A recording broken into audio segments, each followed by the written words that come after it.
Dans la vidéo précédente, nous nous étions arrêtés au Mont-Saint-Michel. Dans cette vidéo, on arrive en Bretagne et on vous emmène avec nous à la découverte de quelques lieux sublimes.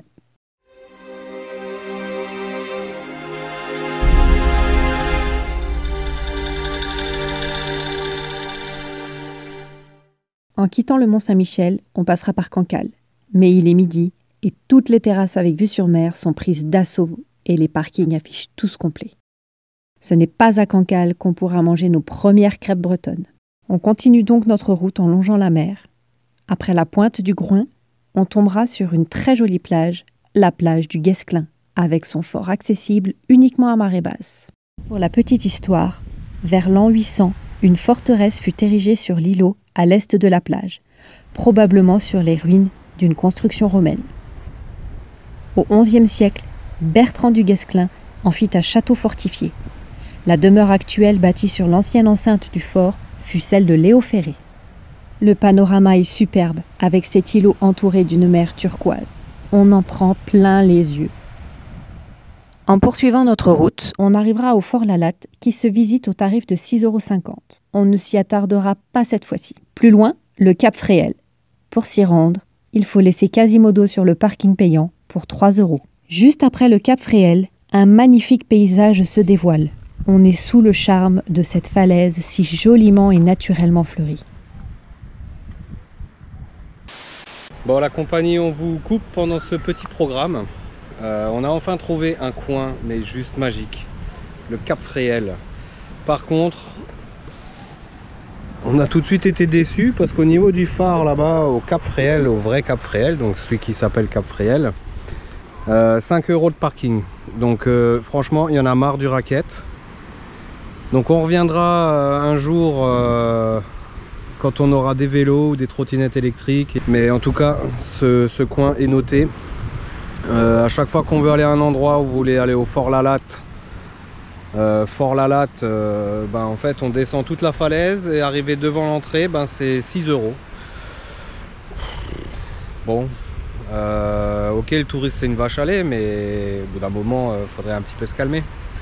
En tout cas, je vais vous laisser profiter de ces images. Franchement, c'est magnifique. En plus, on a du beau temps. C'est vraiment génial. Un sentier balisé permet de rejoindre le Cap Fréhel à pied tout en protégeant ce lieu si coloré. On en profitera le temps d'une petite balade et nos yeux se régalent devant la beauté de ce paysage de carte postale.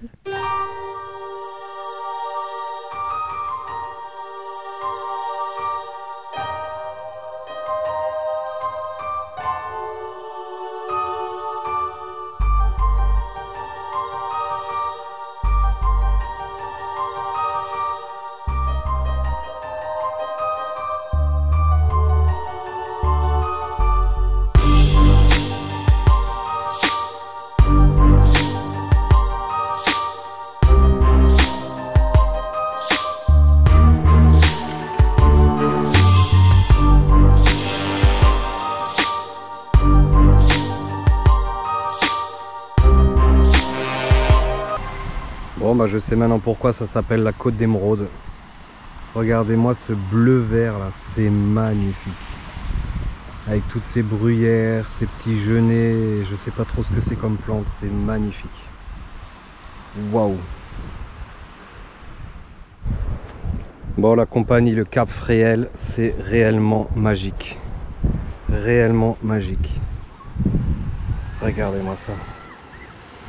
Sublime. Non, franchement, il y a un gros potentiel. En plus, avec ce temps là, c'est magnifique. Là, la flotte, on a juste envie de se jeter dedans. Bon, je suis un petit peu haut là, mais regardez ça, c'est exceptionnel. Franchement, exceptionnel. C'est le Cap Fréhel.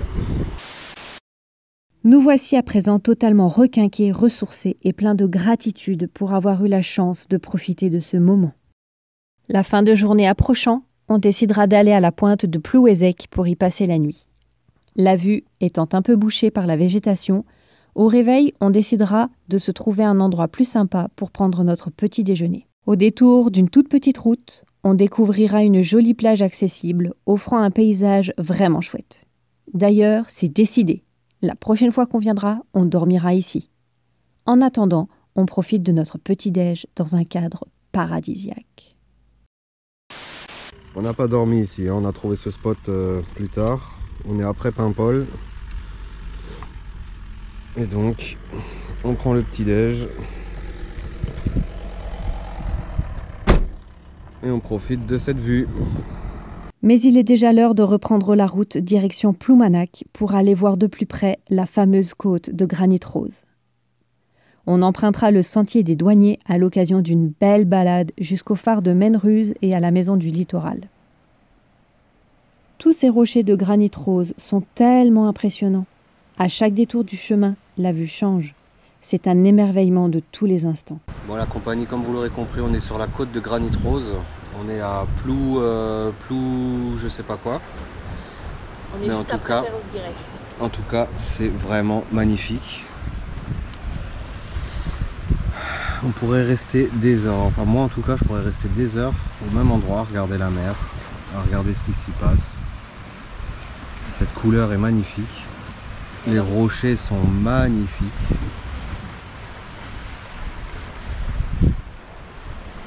Et c'est le seul endroit où on a trouvé un parking non payant et où on peut faire quelque chose sans payer quoi que ce soit. C'est quand même un exploit dans tout le coin breton et normand. En tout cas, franchement, magnifique. Magnifique. Allez, on vous emmène avec nous, on va vous faire quelques petites images. Je vois que là-bas, il y a des belles vagues. Donc il y a moyen de faire de chouettes trucs. En tout cas, c'est très apaisant, c'est très joli. Superbe.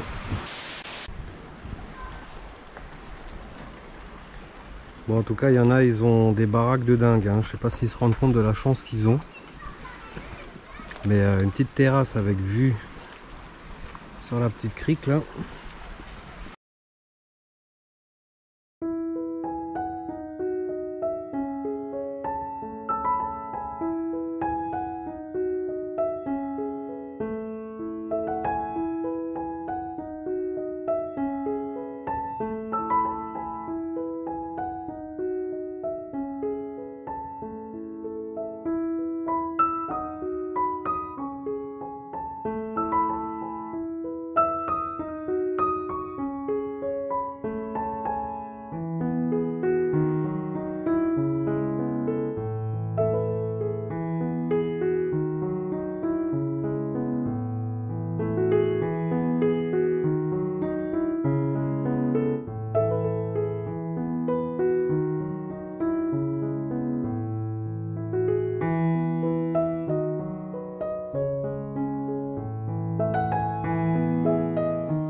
Le paysage est sublime, mais le temps presse. À la fin de cette superbe balade, on filera plein sud pour atteindre la presqu'île de Quiberon. À Quiberon, un seul endroit nous intéressait, la côte sauvage. Épuisé par 3 bonnes heures de route et des bouchons sur la presqu'île, on se trouvera un parking pour y manger et y passer la nuit. Bon alors les amis, voilà, on est à Quiberon, donc on vous présente la côte sauvage de Quiberon. Et il n'y a qu'un côté de Quiberon qui est sauvage, hein. Voilà. C'est 20 km que du béton. C'est ça. Que des maisons, que du béton, que des gens, que la misère. Mais la côte sauvage est magnifique, c'est superbe. C'est magnifique. C'est superbe. Bon, par contre, on est un peu dans la merde parce qu'on pensait pouvoir se poser pour dormir. Ouais. Il est 19h50, on n'a pas mangé et on a 0 spot pour dormir. On est impeccable. Joli. La Mistinguette, elle est près de la route, là, impeccable, parfait. Donc voilà, ça a l'air super beau, c'est vachement chouette. Mais tous les parkings sont limités quasiment à 1,90 m de hauteur. Donc nous, avec notre bon Quasimodo, 1,90 m, c'est un peu trop. Heureusement, là, on a trouvé un parking à 2,10 m. Bon, normalement, il n'y a pas trop... En bord de route. En bord de route, ouais. Vivement les grands espaces sauvages, la montagne, où on croise personne. Ouais, j'avoue que... Moi, j'en peux plus des gens. Ouais. Là, on n'est pas béton. Très zone touristique et là, franchement, aujourd'hui, entre Perros-Guirec et Et hier, Cancale, où on pouvait pas se poser, où tout était plein. Ce qu'il y a, c'est que les rues sont étroites en Bretagne. Ouais. Les rues, les routes, tout est étroit, tout est petit, les maisons sont petites, mais il y en a pas. Voilà. Ouais, même les scooters, ils sont petits. Il y a tout qui est petit, putain. Bon, on a décidé de prendre un petit peu de temps pour manger et puis pour étudier la question. Voilà, et on va rouler de nuit hein, jusqu'à 23 h pour arriver dans les Pyrénées direct, parce que là, il y en a marre de... Non mais la côte c'est magnifique hein. Ah ouais c'est beau mais... Mais là après le 14 juillet, en plus là on est vendredi, donc c'est arrivé des vacanciers qui ont début leur ouais. En fait on était en train de se faire la réflexion que la Bretagne et la côte et le littoral de manière générale en France, c'est fait pour être fait avec un camping-car équipé de vélos. Ouais, pour pas être fait quoi, parce qu'en fait il y a trop de monde quoi. Hors mais saison. Non, ouais, non, ou hors saison. Mais hors saison, le problème c'est qu'on peut pas. Tu passes ton temps dans le camion, dans les bouchons, dans les ronds-points, sur les dos d'âne, sur... Enfin, je sais pas, au bout d'un moment... Je le dis, ça me gonfle. Mais c'est la période qui veut ça. Hein. Ouais, mais on n'a pas le choix. Partent en France, qui machin, et ils font n'importe quoi. Les gens sont seuls au monde et... Ouais, c'est relou, quoi. Par contre, c'est une région qui est jolie, quoi. Hein. Dès qu'on voit un peu de côte et tout, mais c'est somptueux. Mais par contre, il faut choisir la saison. Au moins on a le soleil. Hein. Au moins on a le soleil. Regardez voilà. le beau bronzage pecno. Voilà. Hein, c'est beau. Au moins on a le soleil et ça, c'est déjà vachement cool. Bon allez, on vous laisse, on va manger. Bon, la compagnie a un incontournable en van life. Cette petite placounette qu'on pose sur le gaz, comme ça. Donc le matin avec ça on fait du pain grillé. Et là ça nous permet de nous chauffer la pizza qu'on avait achetée froide. Et qui là est bien croustillante.